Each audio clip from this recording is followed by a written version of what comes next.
Good morning, class. Once again, this is your Today in History with Teacher Hermie.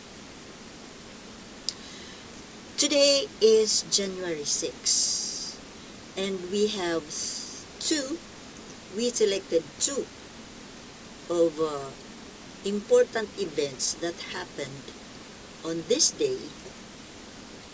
One is in January 6, 1812. This is the birthday of Melchora Aquino, na kung tawagin ay Tandang Sora, and the mother of the Philippine Revolution. Bakit po ginawang mother of the Philippine Revolution itong si Tandang Sora or Melchora Aquino? Ito pong si Tandang Sora, actually bilang pasasalamat po sa kanyang contribution sa ating Philippine history, sa ating kasaysayan, ay nagkaroon po tayo ng isang lugar dyan sa Quezon City na kung tawagin ay Tandang Sora. This is in her memory. Now, so sino po itong Tandang Sora ito? Ito po yung nag-iisang matanda na tumulong doon sa mga revolusyonaryo sa ating sa Katipunan, doon sa mga Pilipino na nag-alsa, naghimagsik laban sa mga Kastila para magkaroon tayo ng kalayaan laban sa Espanya.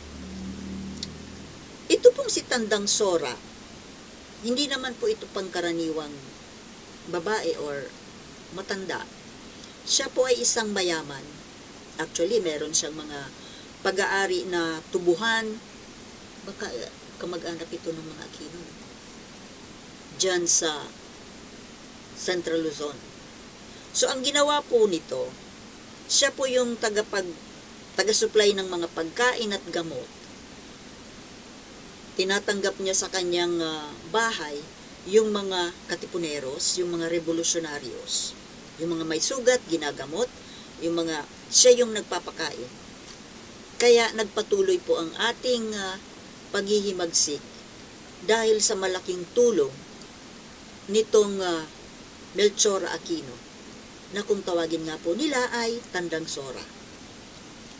Now, isa pang mahalagang pangyayari na nangyari ng araw ng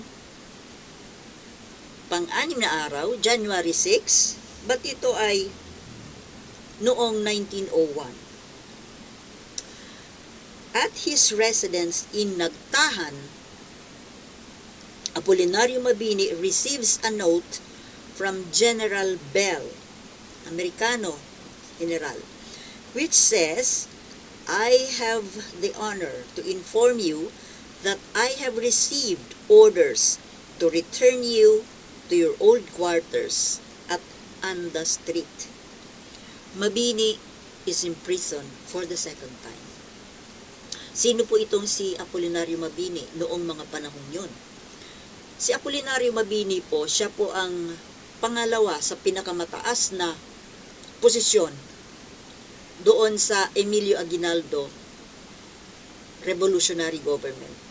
Si Apolinario Mabini po yung pinili ni Emilio Aguinaldo na maging Prime Minister and Secretary of a Minister of Foreign Affairs.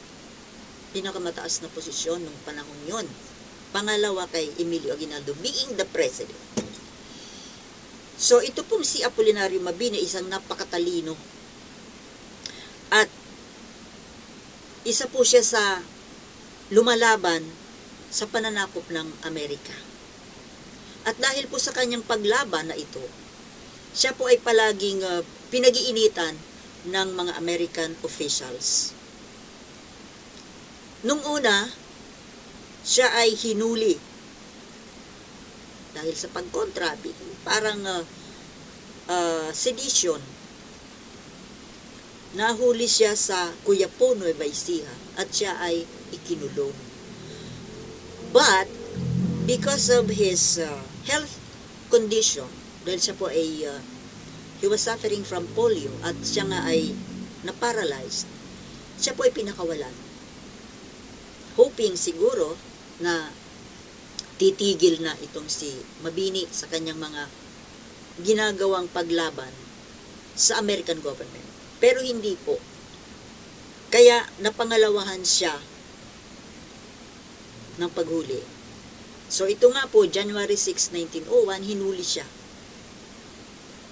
doon sa kanyang bahay sa Nagtahan. At siya ay ikinulong muli sa pangalawang pagkakataon.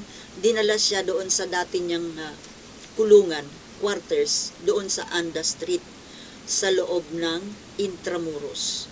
Dahil yung Intramuros po noong panahon ng Kastila, ito po yung talagang official community residence ng mga Kastila noon. Ngayon dahil American time, yung mga Amerikano na ang pumalit. At para matutukan itong si Apolinario Mabini, doon po siya ikinulong, parang house arrest. At kalaunan, he was exiled in Guam. But later on, parang 1903, siya po ay ibinalik sa Pilipinas dahil malala na yung kanyang kalagayan. At nakiusap siya na iuwi siya ng Pilipinas para dito siya mamatay. So, yun po. Pero, magkakaroon po tayo ng separate lessons, medyo extensive lessons about Apolinario Mabini sa May 13, yung kanyang birthday. So, yun lamang po hanggang sa muli. Ito po ang inyong Lessons in History with Teacher Hermie. Once again, my reminder, those who do not learn from the past are condemned to repeat it. Class dismissed.